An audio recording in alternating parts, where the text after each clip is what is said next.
Hello, welcome in new video. तर ही आहे हिरवीगार अशी फ्रेश चवळीची भाजी. ती मी पाण्यामध्ये ठेवलेली आहे 10 मिनिटं. सो त्यासाठी 4-5 हिरव्या मिरच्या बारीक कट करून घेतलेल्या आहेत. 4-5 लसणाच्या पाकळ्या थोड्याशा टेचून घेतलेल्या आहेत आणि अर्धा कांदा बारीक चिरून घेतलेला आहे. सो आता फोडणी देऊया. सो फोडणीसाठी इथं मी कढई तापायला ठेवलेली आहे. त्यामध्ये 2 पळी तेल घातलेलं आहे. सो तेल छान तापल्यानंतर मी फोडणीसाठी आधी एक छोटा चमचा मोहरी घालते.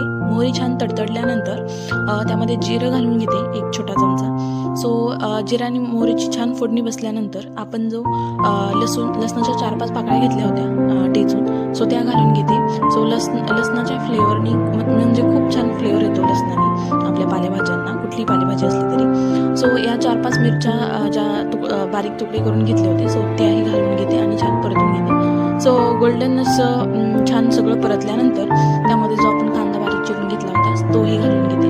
कांदा छान फोडणीमध्ये परतून घ्यायचा, जेणेकरून कांदा कच्चा राहणार नाही आणि छान परतला जातो, शिजला जातो. सो तोही छान परतून घ्यायचा. यामध्ये तुम्ही थोडंसं मीठही घालू शकता फोडणीमध्ये, जेणेकरून कांदा पटकन परतला जाईल, शिजला जाईल त्यासाठी.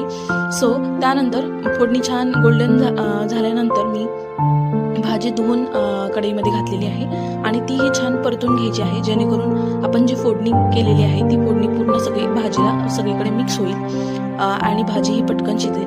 ॲक्च्युली पालेभाज्या 5 ते 10 मिनिटांमध्ये शिजतात झाकण ठेवून. सो त्याला जास्त वेळ लागत नाही आणि पालेभाजीला पाणीही खूप सुटतं. जितकी भाजी फ्रेश असते तितकी तिला पाणी सुटतं. सो त्याला वेगळं पाणी घालायची गरज नाही किंवा जास्त वेळही लागत नाही भाजी शिजायला, कारण त्याला भाजीला पाणी सुटतं त्यामुळे. सो हे सगळं मी आता मिक्स करून घेते, जेणेकरून फोडणी सगळीकडे लागेल, मिक्स होईल. आणि आता सगळ्यात लास्ट शेवटी मी मीठ घालणार आहे. तुम्ही आधी फोडणीत घातलं मीठ तरी चालेल.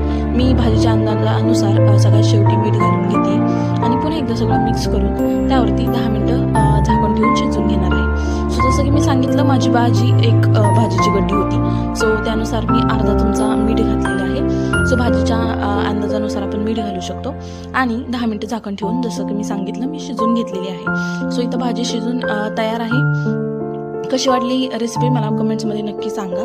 माझ्या चॅनलला लाईक करा, सबस्क्राईब करा आणि व्हिडिओला शेअर करायला विसरू नका. Thank you so much.